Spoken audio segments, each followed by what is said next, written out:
The similarity between the Lord of the Rings, the Rings of Power TV show, and the Game of Thrones prequel, The House of Dragons, they are both slow moving shows. They both go at a very slow pace.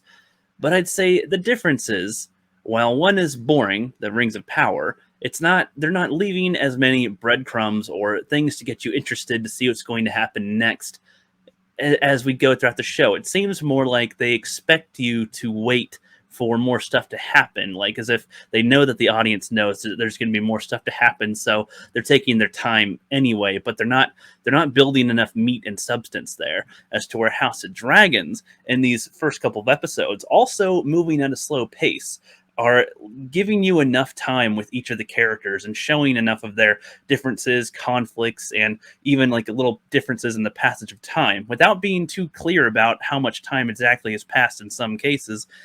Like, it's showing you the progression, it's showing this build up, like, in a very meaty way. You can see all these different characters, you understand their different views and why there's these different conflicts, and that there's going to be a bigger conflict, a bigger explosion of these interests very soon.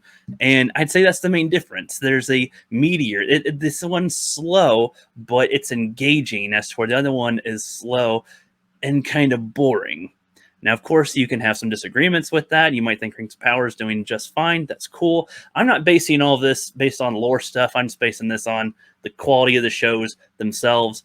Like, one, in Rings of Power, to me, everybody likes to praise the visuals and cinematography of it. I don't know. So far, I don't think that it's done that much, like, cinematic wise, as to where in House of Dragons they show a lot of things without the characters telling you a lot of stuff. And I feel like the camera angles are a little more meaningful in shaping some of the emotion that's going on, some of the different stuff that's going on there, what they want you to focus on. It seems more purposeful than in Rings of Power. But that's just me on my takes watching this.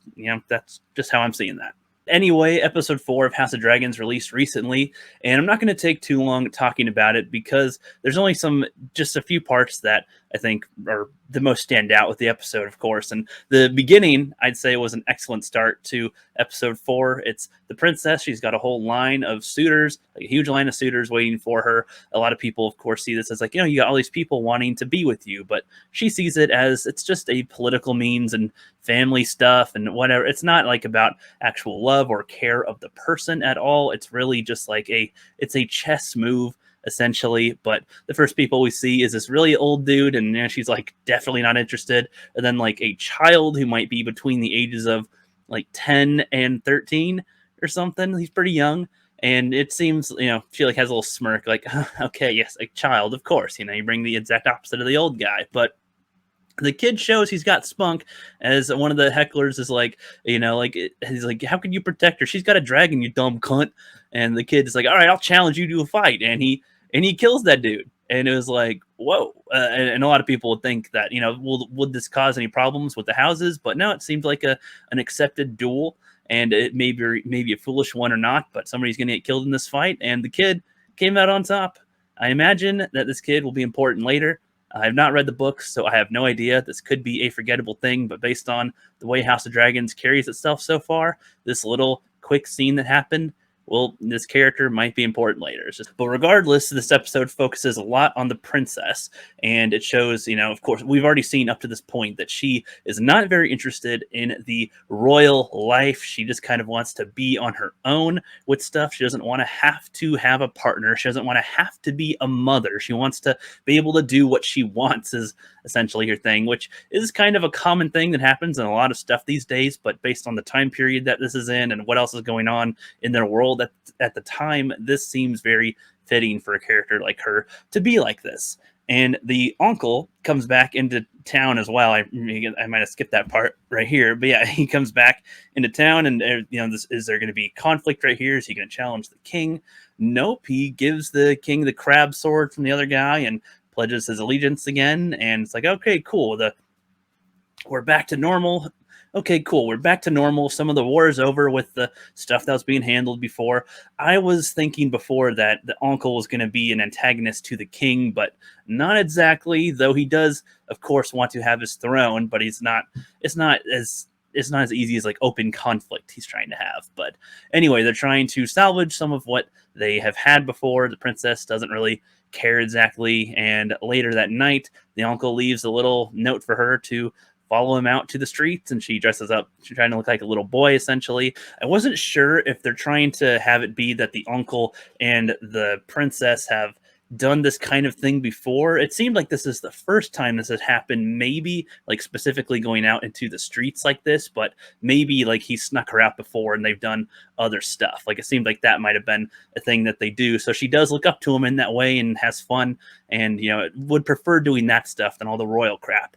Essentially, she liked the streets. The streets were very fun, even though they're dangerous. She far more enjoyed that experience, and that not everybody loves her and adores her so much. She's like, yeah, whatever. Like, she doesn't seem to care about that particularly. But then the uncle is, I don't know exactly what his idea was here. He takes her to a brothel and is exposing her to a lot of sexual stuff, and puts some of the moves on her, and she seems to kind of accept it and kind of want it as well, but he seems to have a level of regret with it a little, and he's not able, he does not finish with her, let's just say that, but she does want to, but she does still want to finish out her night, and ends up sleeping with the guard that's been around her lately. So there was that. It also, the way that happened, he seemed almost like regretful or fearful, like, okay, I have to listen to you, but you're also not supposed to sleep with anybody.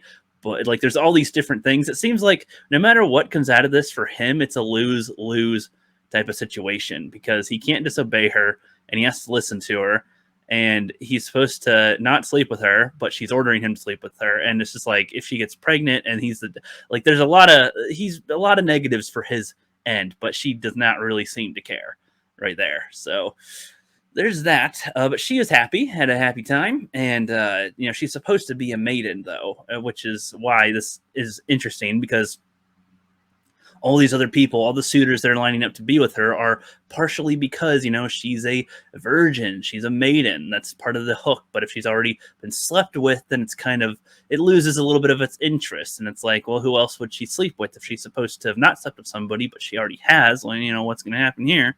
And this causes a lot of conflict. Her own like ambitions, with her own stuff, her own interests, cause a lot of problems, a lot of friction. As when they were in the brothel, this was kind of a weird move. When they got into the brothel before, the uncle took her hat off, which reveals her hair, and their Targaryenness are quite notable. People would see that and recognize her and him, you would think. So was it intentional? Did he intend to get caught in some way or not? That was kind of a weird move. He could have done stuff with her while she kept her hat on, unless he didn't want people to think that he was screwing around with the boy. I have no idea. I have no idea what they're going for specifically with that, but this could be a small little breadcrumb, again, for later to be unveiled. There's another person that saw her and whispered it to the hand of the king. He relays this to the king, and he is in total denial. He's like, oh, she's at a brothel. Well, what was she doing? And he's like, pretty much wanting Otto to entirely spell it out. But Viserys, the king, does not really care entirely. He's just like, you know what? Everything's going good, and then this is happening right now. Great, thank you so freaking much. But he also sees it as like, is this the hand trying to maneuver some way to the throne, or to dismantle the king's family? Like, he knows that they all have these different political ambitions themselves and whatnot, and that the throne is always something that they have their eyes on to get at some point. Essentially, he's aware of how the political squabbles will go with this. So Otto, in a way, was kind of put in a pickle where he could have known about this and not said anything, but he was told about it, and so chose to be honest to the king and say it, even if it could, it benefits him, but he also thinks he's doing the right thing. And now you can see there's a lot of the conflict set for the future episodes, and I am freaking excited to see what else goes on here. There's a little bit more that happens with the episode, of course, but I think that I've said enough for this type of review at the moment. I might make another video talking more about this. I might want to watch the episode again, so I can have some different thoughts here. Otherwise, I'm just kind of, I've said the majority of the takeaway that I got from the episode, from what I can remember. So yeah, I think that about covers it, and I'll see you guys later.